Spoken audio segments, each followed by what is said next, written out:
of you at this Thanksgiving, at your Thanksgiving table, because we've been there. This year we're asking Americans to forego so many of the traditions that we've long made this holiday. It's made it so special. For our families, for 40-some years, we've had a tradition of traveling over Thanksgiving. Tradition that we've kept every year save one, the year our son Bo died. But this year, we'll be staying home. We've always had the big family gatherings at Thanksgiving. Kids, grandkids, aunts, uncles, brothers, sisters, and more.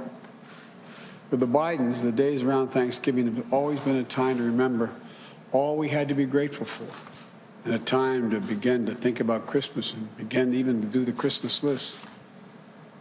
But this year, because we care so much for each other, we're going to be having a separate Thanksgiving. For Jill and I, we'll be at our home in Delaware with our daughter and our son-in-law. The rest of the family will be doing the same thing in small groups. So I know how hard it is to forego family traditions, but it's so very important. Our country is in the middle of a dramatic spike in cases. We're now averaging 160,000 new cases a day. And no one will be surprised if we hit 200,000 cases in a single day. Many local health systems are at risk of being overwhelmed. That's the plain and simple truth. Nothing made up, it's real. And I believe you always deserve to hear the truth from your president. We have to try to slow the growth of this virus. We owe it to the doctors and the nurses and other frontline workers, care workers, who've risked their lives, some lost their lives, put so much on the line in a heroic battle in this virus against it for so long. You know, we owe that to our fellow citizens who need access to hospital beds and care to fight this disease. We owe it to one another. It's literally our patriotic duty as Americans. It means wearing a mask, keeping social distancing, limiting the size of any group we're in. Until we have a vaccine, these are the most effective tools to combat the virus. Starting on day one of my presidency, we will take steps that will change the course of this disease. More testing will find people with cases and get them away from one another, slowing the number of infections. More protective gear for businesses and our schools to do the same, reducing the number of cases. Clear guidance will get more businesses and more schools open. We all have a role to play in beating this crisis. The federal government has vast powers to combat the virus. And I commit to you, I will use all of those powers to lead a national coordinated response. But the federal government can't do this alone. Each of us has a responsibility in our own lives to do what we can do to slow the virus. Every decision we make matters. Every decision we make can save lives. None of these steps we're asking people to take are political statements. Every one of them is based on science, real science. Now, the good news is there has been significant record-breaking progress made recently in developing a vaccine. And several of these vaccines look extraordinarily effective. And it happens that we're on track for the first immunization to begin by late December, early January. Then we'll need to put in place a distribution plan to get the entire country immunized as soon as possible, which we will do, but it's going to take time. I'm hoping the news of the vaccine will serve as an incentive to every American to take these simple steps to get control of the virus.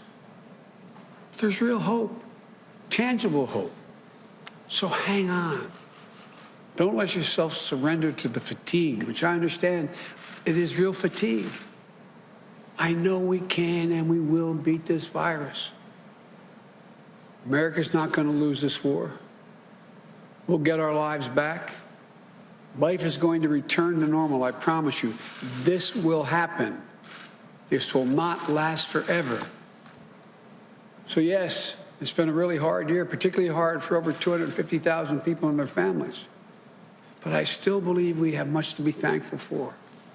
There's so much to hope for, much to build on, much to dream of.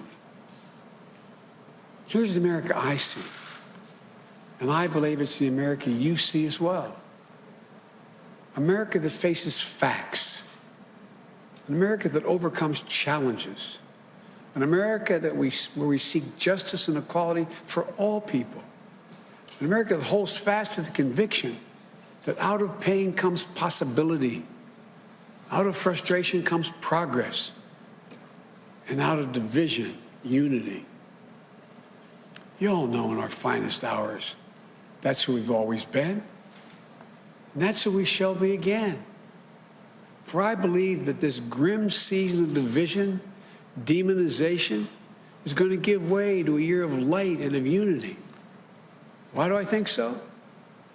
Because America is a nation not of adversaries, but of neighbors, not of limitations, but of possibilities, not of dreams deferred, but of dreams realized. I've said many times that this is a great country. We are a good people. This is the United States of America. And there's never been anything we've been unable to do when we've done it together. Think of what we come through as a nation. How many things we've come through? Centuries of human enslavement, cataclysmic civil war, exclusion of women from the battle box, world wars, Jim Crow, the long twilight struggle against Soviet tyranny that could have ended not in the fall of the Berlin Wall, but in nuclear Armageddon. Look, I'm not naive. I know that history is just that, history. But to know what came before, what's come before, what's happened before, can help arm us against despair. Knowing that previous generations got through the same universal human challenges that we face, the tension between selfishness and generosity, between fear and hope, between division and unity. And what was it that brought the reality of America into closer alignment with the promise of reality, justice, and prosperity? Sounds corny, but it was love, plain and simple. Love of country, love of one another. We don't talk much about love in our politics. The political arena is too loud, too angry, too heated. To love our neighbor as ourselves is a radical act. It's what we're called to do. We must try. For only in trying, only in listening, only in seeing ourselves as bound together in what Dr. King called the mutual garment of destiny, can we rise above divisions and truly heal. Look, we all know America's never been perfect, but we've always tried to fulfill the aspiration of the Declaration of Independence, that all people are created equal, created in the image of God. And we've always sought to form a more perfect union. What should we give thanks for this season? Well, first, let's be thankful for democracy itself. In this last election, the one that just took place, we've seen record numbers of Americans exercise their most sacred right, that of the vote, to register their will at the ballot box. Think about that. In the middle of a pandemic, more people voted this year than have ever voted in the history of the United States of America. Over 150 million people cast a ballot. Simply extraordinary. Many of them waiting in line 5, 6, 7, 8 hours to vote. If you want to know what beats deep in the heart of America, it's this: democracy. The right to determine our lives, our government, and our leaders. The right to be heard. Our democracy was tested this year.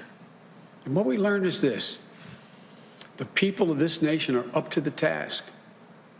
In America, we have full and fair and free elections. And then we honor the results. The people of this nation and the laws of the land won't stand for anything else. Through the vote, the noblest instrument of nonviolent protest ever conceived, we remained anew and were reminded anew that progress is possible, that we the people,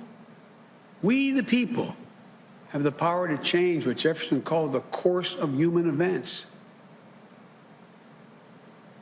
And with our hearts and our hands and our voices, today we can be better than yesterday.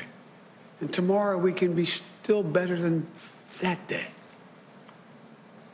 You know, we should be thankful, too, that America is a covenant, an unfolding story.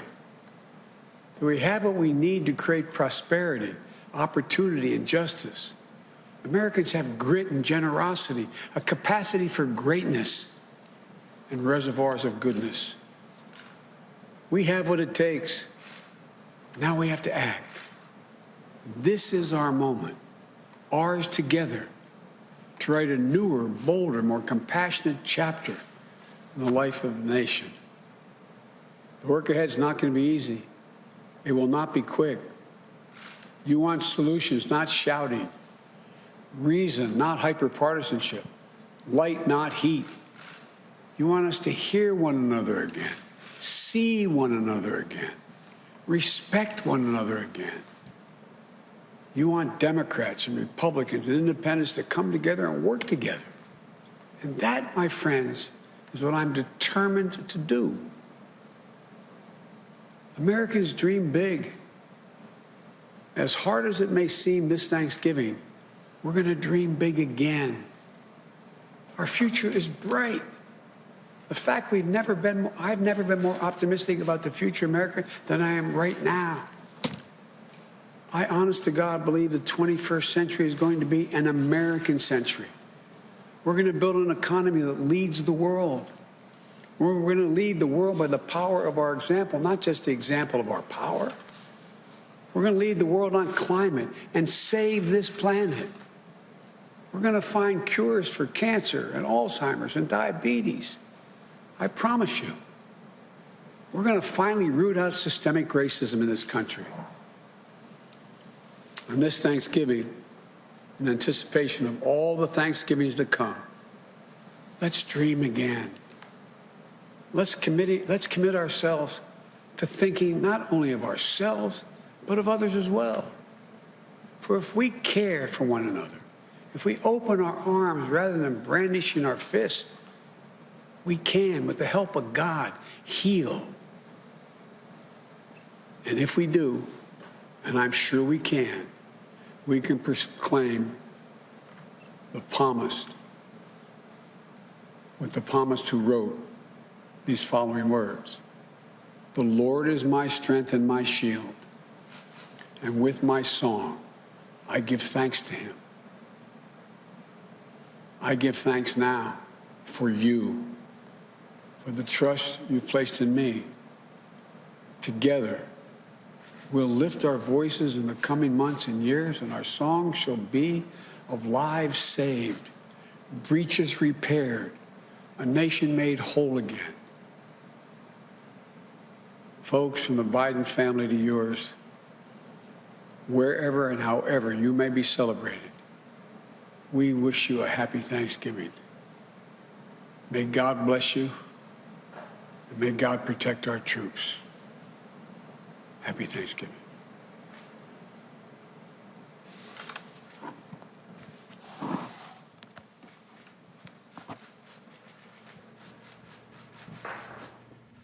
And we've been listening to President-elect Joe Biden give a Thanksgiving address, a pep talk, really, to an American public weary from the pandemic and facing a holiday ahead that for most will look unlike any in the past. Mr. Biden said, "This is the moment when, as Americans, we need to steel our spines and all do our part to try and slow the growth of the coronavirus as we are in the middle of a dramatic national spike in cases."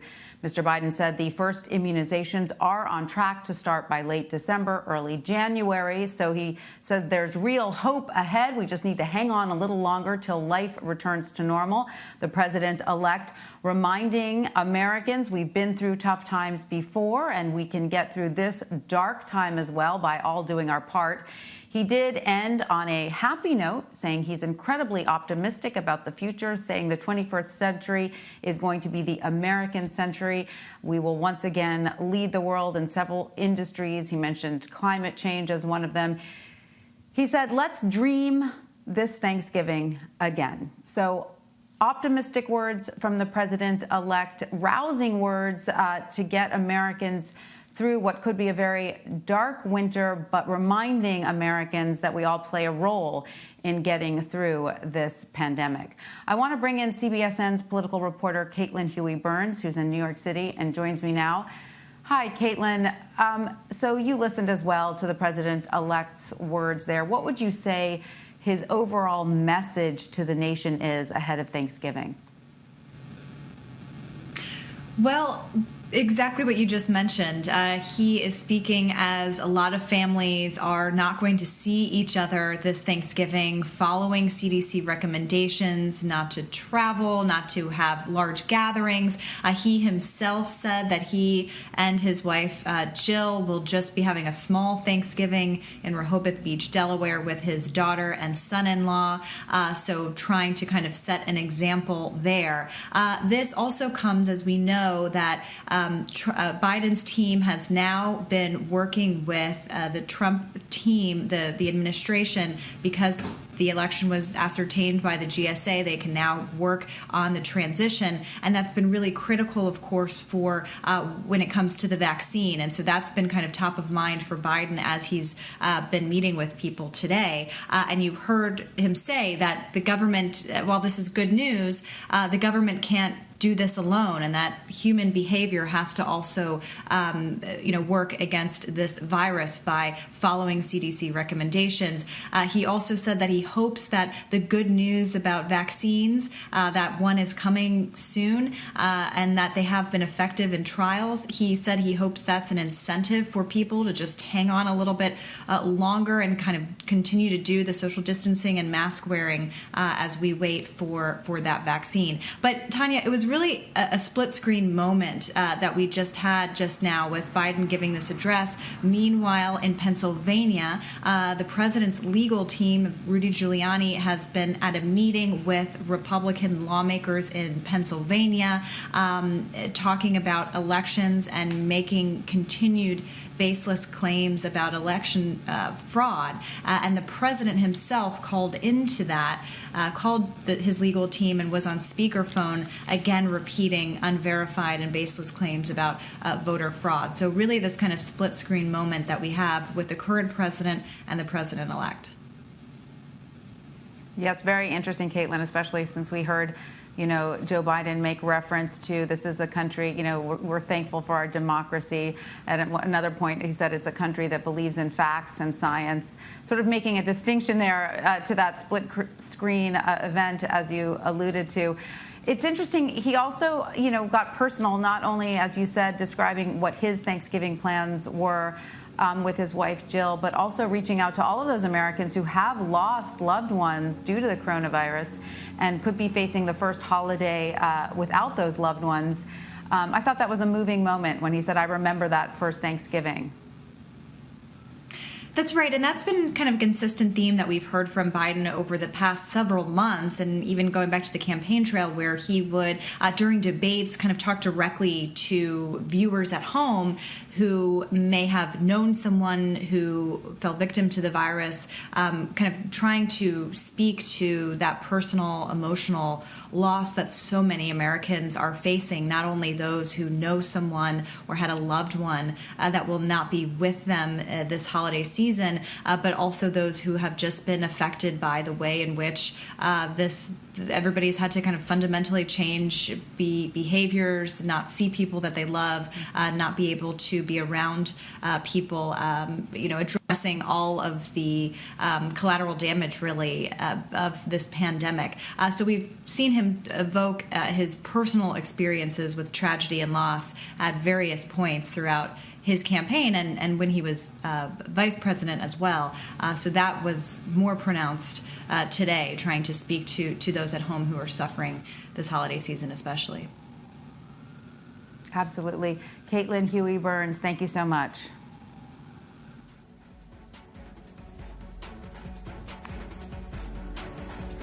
And we're going to take a quick break now, but we have a lot more news ahead, so stay with us. You're streaming CBSN Always On.